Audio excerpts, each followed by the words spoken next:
I'm Budda and you're watching Dr. Guitar, a show for all you guitarists out there. In today's episode, I'm showing you my brand new 2024, well, we're in August right now, but it's my actual fly rig. I had to figure out a way of flying light and the most comfortable as possible. So I put up a full rig that allows me to do Budda Power Blues shows, no compromise at all. But first of all, let me thank my dear patrons for supporting the show. You guys are incredible. And if you want to become a patron yourself and support what I'm doing here, you just go to the link to the Patreon page and you'll be getting early access to episodes, free video lessons, free backing tracks, and of course, my huge thank you. You can also become a YouTube Pro member. You get the same deals, you just do it on YouTube. And if you want to support just occasionally, consider the tip jar. It really helps me keep on doing this. Let's go.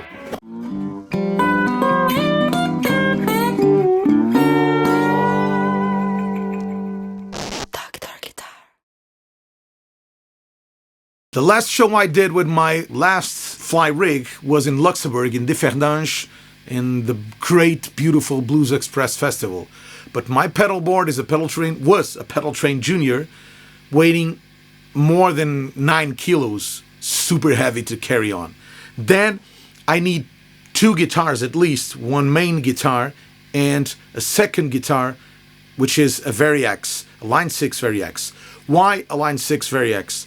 Because I use 9 different tunings live very often, so I would have to carry 9 guitars or to be tuning the guitar on stage, and that is really problematic when you have a tremolo system, for example, to get like low C tuning or whatever.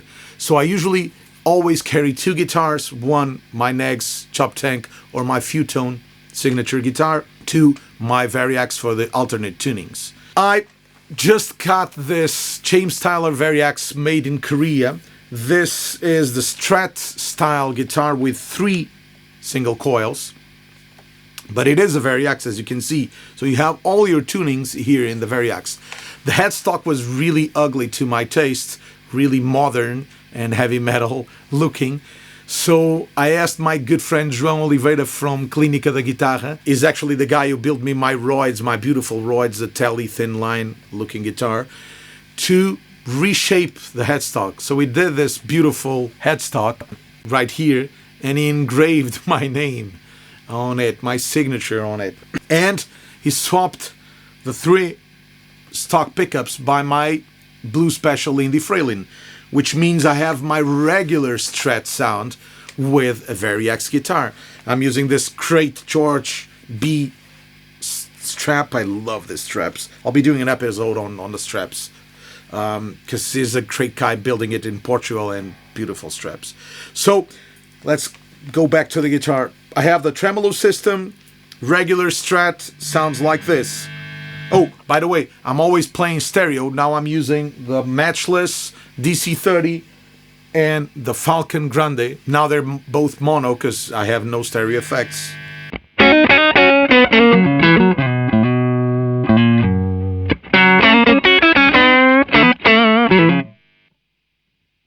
Middle and neck.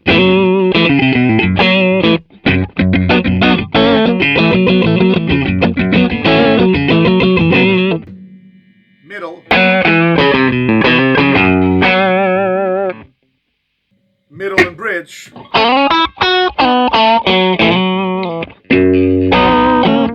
And just bridge.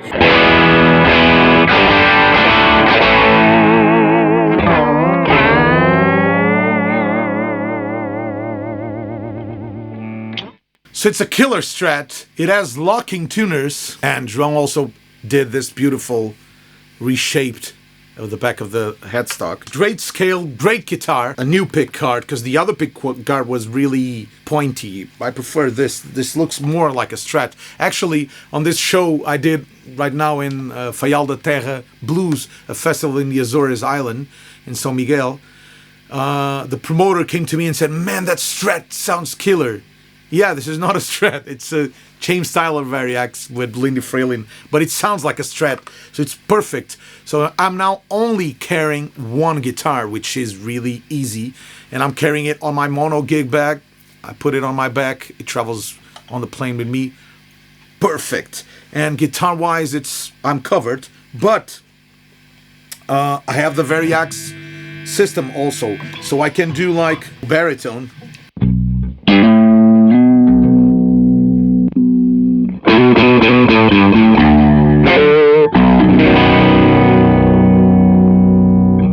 Or I can go slide, and the tuning is on this Variax are up here, so I have baritone and I have multiple tunings.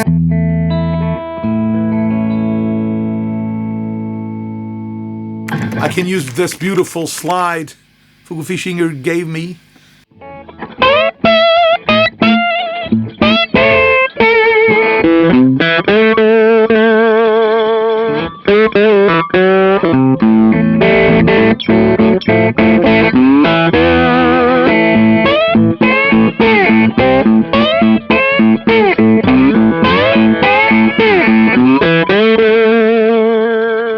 So I have the full functionality of my Variax and a Strat guitar, and I have a guitar.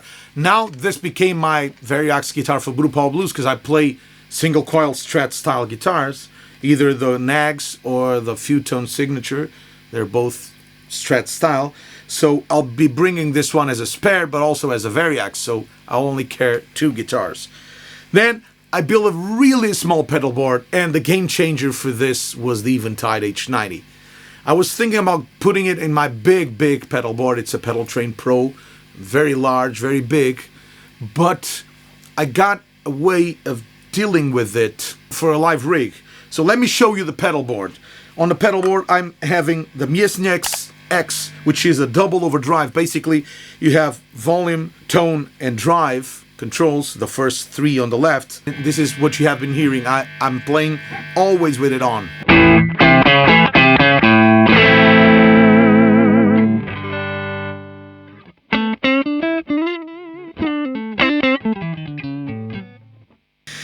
And then I have the second side, which is a second gain. It's the same pedal, but with a different gain adjustment.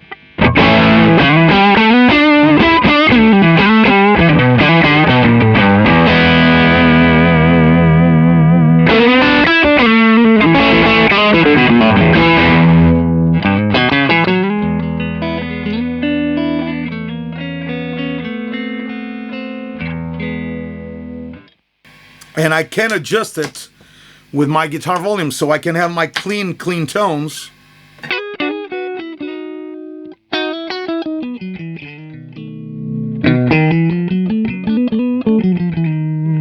Or my overdriven one.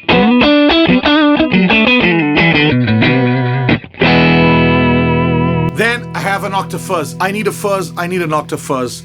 The Fulltone OctaFuzz has a switch that you might enable it to be a fuzz or an OctaFuzz. Actually, I'm only using it as an OctaFuzz and then diving into tone. So if I want...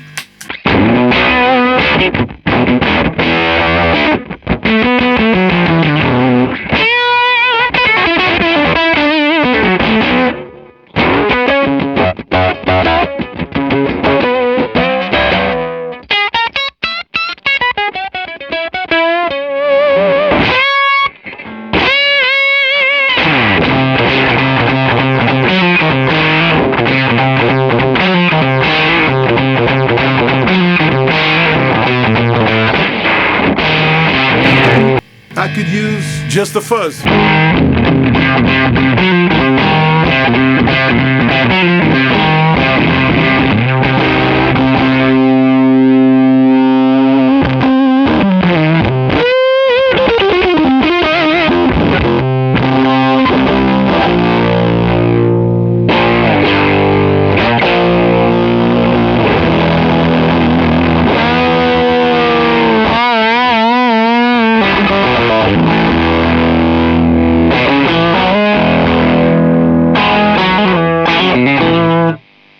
And hear the fuzz without the Miesnieks.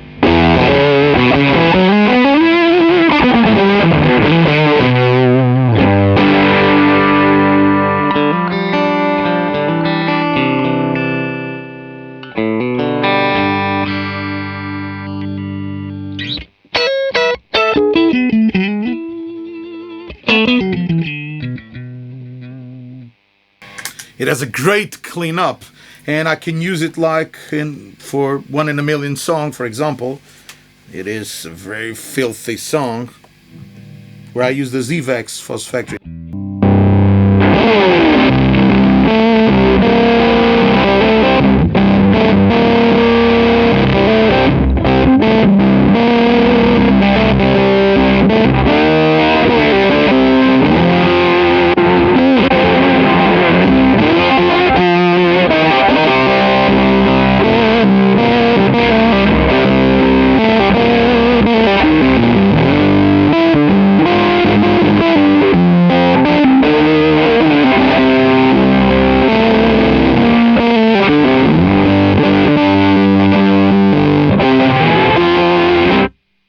I actually used it in the show with the OctaFuzz on.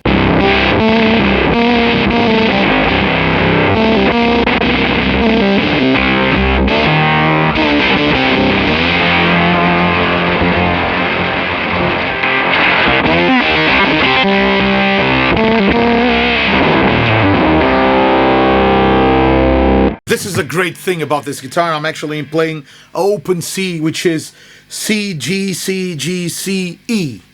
It's a tuning I use for this song, and I have it like that. But with a flick of a button, I'm in a normal guitar again. So I have my Lex, Strymon Lex, great Leslie pedal. I use it a lot in the slow speed, and this is where it starts being stereo.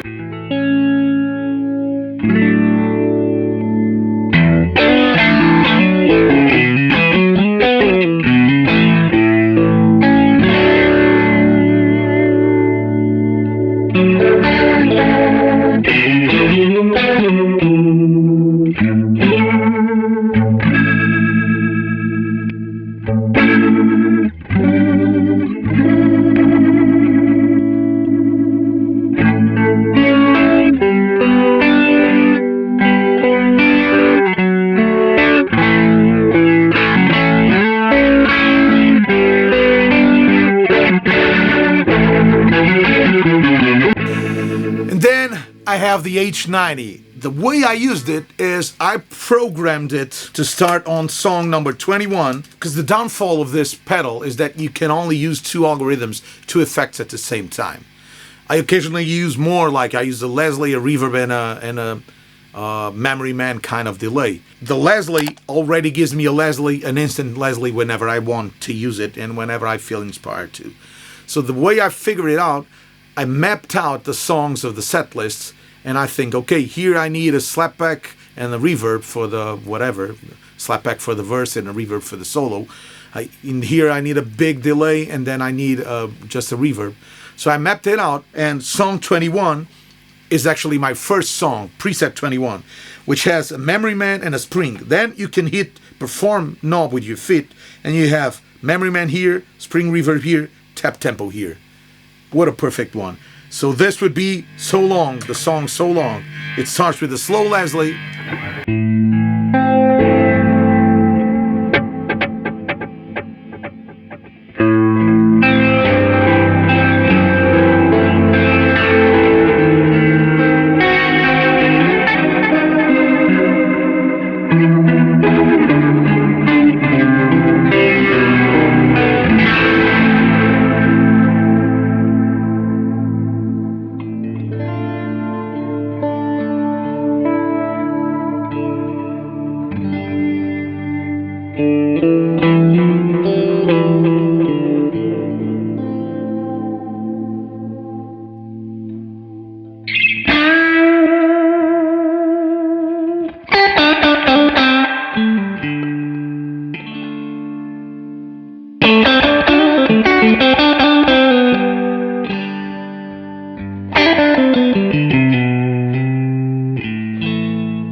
String reverb for the solo, great. And depending on the amps I get on the backline company, like this last show was a twin reverb and a DeVille, very clean amps. I had to use the Miesnieks always on, but with this kind of amps, they're already in the verge of distortion or in the verge of overdrive. I can easily go without the Miesnieks.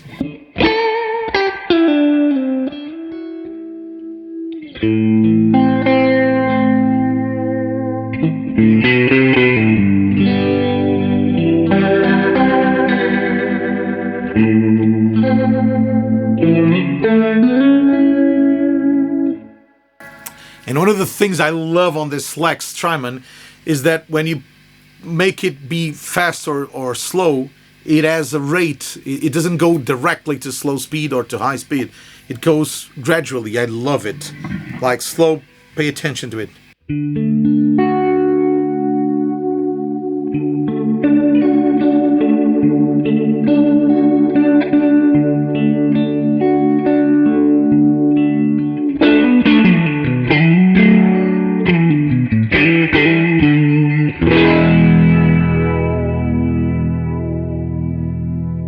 We can get more preamp dirt. And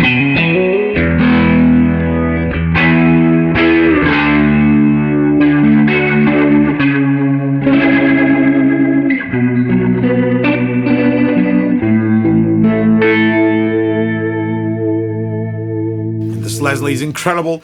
The spring reverb on the H90 is unbelievable. It sounds like an amp. The Memory Man, I use it as a stereo. Tak, tika, tik, taki, tak.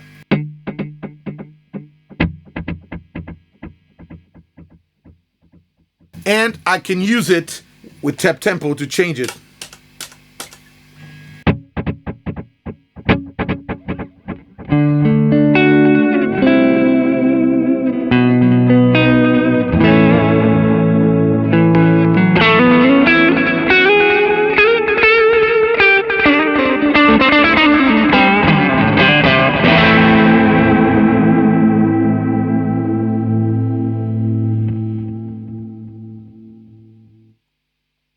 I go back to the select knob because you can press it with your feet. It's not clear when you see it in the catalog, but you can press it down with your feet. So I go back to the select switch, and then I can move up a bank, and I'm on song 2, which is basically a 1 repeat and a boost. So I have a 1 repeat.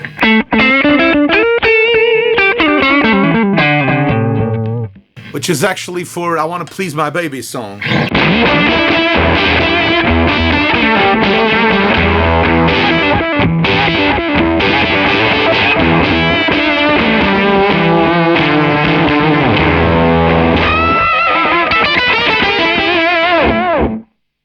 Okay, and the boost just enables me to boost it a little.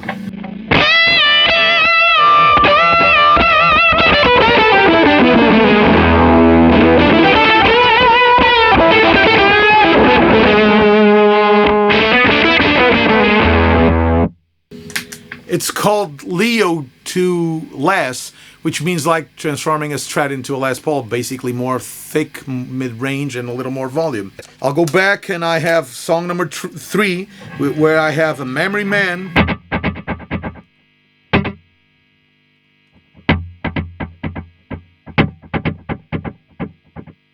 Or a slapback.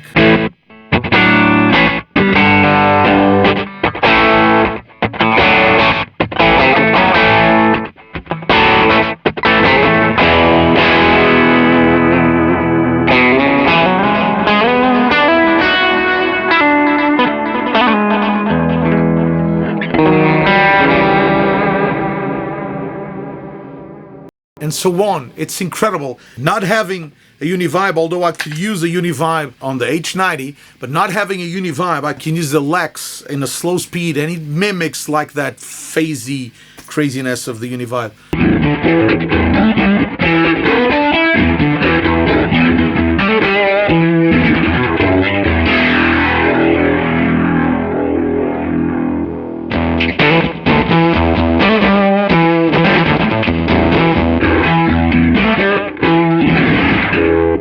So it's an incredible set, and it can do a million things. Like I've been recording it here in the studio, and this is my pedal board. This is all I use. I have the H90. I can program it. I can use the computer. I'll do an episode on how to use the app to control it, because it's way easier to control things in it. But you can then set the 3 knobs to have functions adjustable in the fly. What a great rig. It's powered by a one-spot CS6 that powers it all. What else can I ask for? Well, my friends, that's it. I hope this has been helpful to you. I hope this inspires you on doing a fly rig or doing a small rig. Oh, and a great thing about this rig is that it's not overcomplicated, and it's all in my feet. I have options, but I don't have a million of options, so I have to make it work with this, and it actually works. That's it, my friends. We'll see each other next week. I'm also opening up some guitar lessons spots, so if you want to have guitar lessons with me, just hit me an email or a direct message via Instagram or Facebook, and we'll deal with it from there. See you next week. Bye bye.